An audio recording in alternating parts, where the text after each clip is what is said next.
Dear students, आज हम बात करेंगे मॉडिफाइड रैंकाइन साइकिल की। तो मॉडिफाइड रैंकाइन साइकिल का नाम मॉडिफाइड रैंकाइन क्यों पड़ा, इसके पीछे एक रीजन है।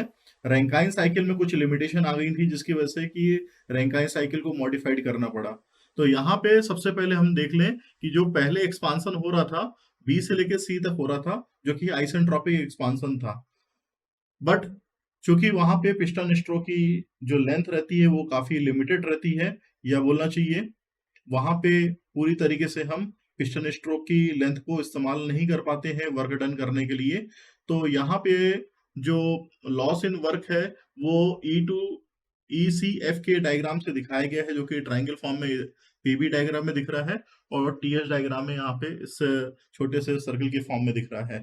तो स्टार्टिंग होती है यहाँ पे P1 प्रेशर से, कि स्टीम जो फॉर्मेशन हो रहा है बॉयलर में वो आती है स्टीम इंजन में, यानी कि जो आपकी टरबाइन है उस सेक्शन में आती है। बॉयलर से यहाँ पे हीटिंग हो रही है, ए से बी जो है स्टीम तैयार हो रही है बॉयलर सेक्शन में। फिर बी से लेके जो सी वाला पार्ट है, ये हम रैंकाइन साइकिल में देखा करते थे कि इसका एक्चुअल एक्सपांसन है आइसेंट्रोपिक फ्लो में। लेकिन due to the some limitation यहाँ पे बी से लेके ई तक ही एक्सपांसन हो पा रहा है, जो कि यूजफुल है। तो यहाँ पे जो भी प्रोसेस इन्वॉल्व हो रही है वो रैंकाइन साइकिल के जैसे ही है, बट सिर्फ थोड़ा सा डिफरेंस है कि एक्सपांसन सी तक ना होके ई तक हो रहा है। और पिस्टन स्ट्रोक की लेंथ बहुत ज्यादा होने से वो वर्क बहुत ज्यादा यूजफुल नहीं है, या बोलना चाहिए जो वर्क मिल रहा है वो बहुत छोटा वर्क डन है, वेरी स्मॉल वर्क डन है। तो एक्चुअल प्रैक्टिस के केस में एक्सपांसन को यहाँ पे स्टॉप कर दिया जाता है और ई के बाद फिर फर्दर एक्सपांसन करते हैं।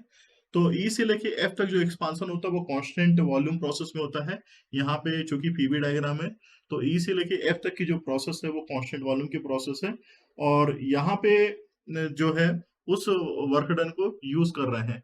तो प्रोसेस वही है, ए से बी हीटिंग कर रहे हैं, बॉयलर के अंदर स्टीम तैयार कर रहे हैं, बी से लेके ई तक एक्सपांसन है, आइसेंट्रोपिकली एक्सपांसन है नॉन फ्लो टाइप का। और फिर ई से लेके एफ तक का जो है वो फर्दर एक्सपांसन है, ये कांस्टेंट वॉल्यूम प्रोसेस में हो रहा है।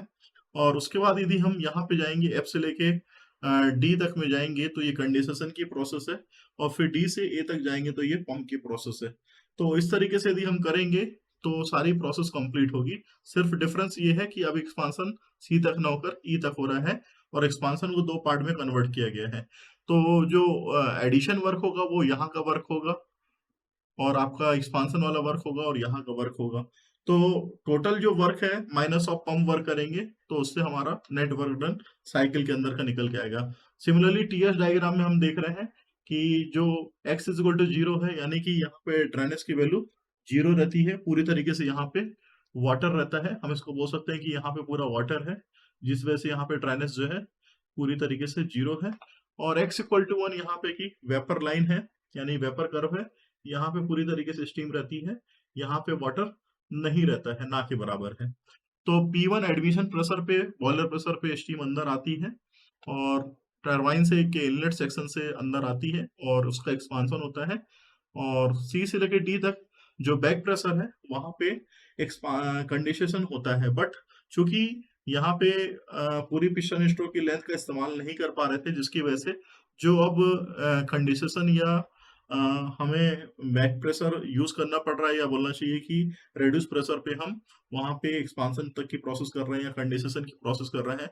तो ये यहाँ पे कंडेंसेशन की प्रोसेस रेड्यूस प्रेशर पे हो रही है, पहले ज्यादा प्रेशर पे थी, अब रिड्यूस प्रेशर पे हो रही है। तो वर्क डन निकालने के लिए ये फार्मूला क्या लगेगा उसको हम यहाँ पे देख लेते हैं।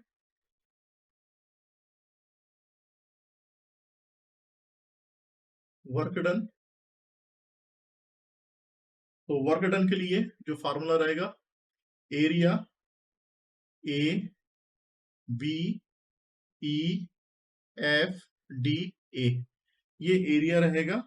और इसमें जो वर्क डन रहेगा W B2E, ये वाला वर्क डन रहेगा जो टरबाइन में आइसेंट्रोपिक एक्सपांसन हो रहा है, प्लस WE2F रहेगा कांस्टेंट वॉल्यूम का, फिर minus WD2A।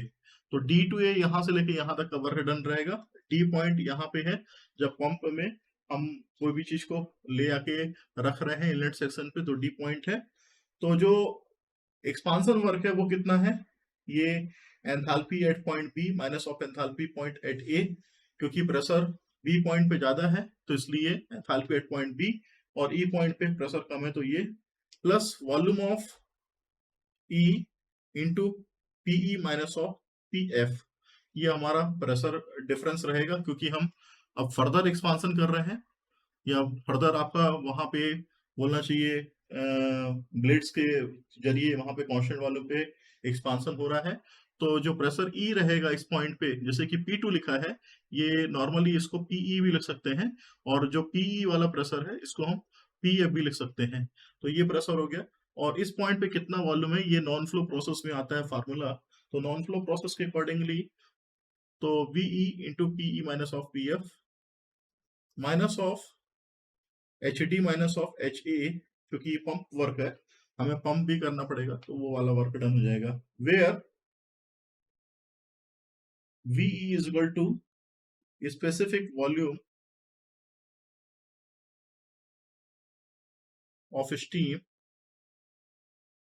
Eight stage E, ये रहेगा। और जो हीट सप्लाई रहेगी,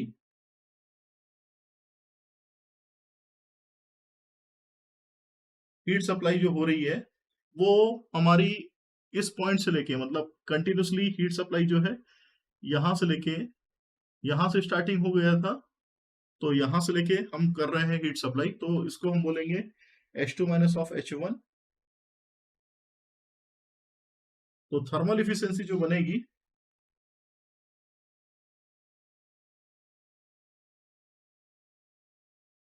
ये फार्मूला रहेगा इसका, इसको हम ईटा से शो करते हैं, eta thermal is equal to work done to the heat supply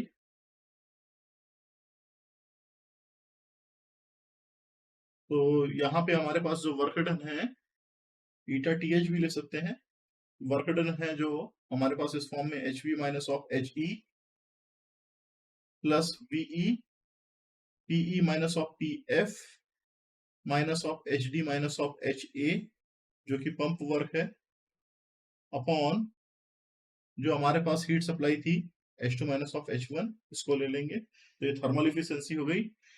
यहाँ पे अभी हमने पंप वर्क को कंसीडर किया है, लेकिन यदि पंप वर्क को कंसीडर नहीं करते हैं तो उस टाइम पे फार्मूला क्या रहेगा, इफ पंप वर्क इज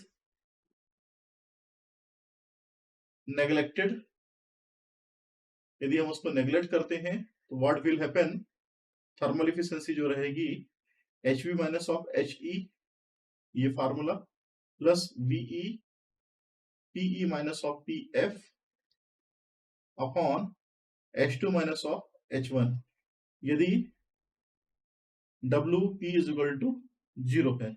यहाँ पे हमने WP को कंसिडर किया है।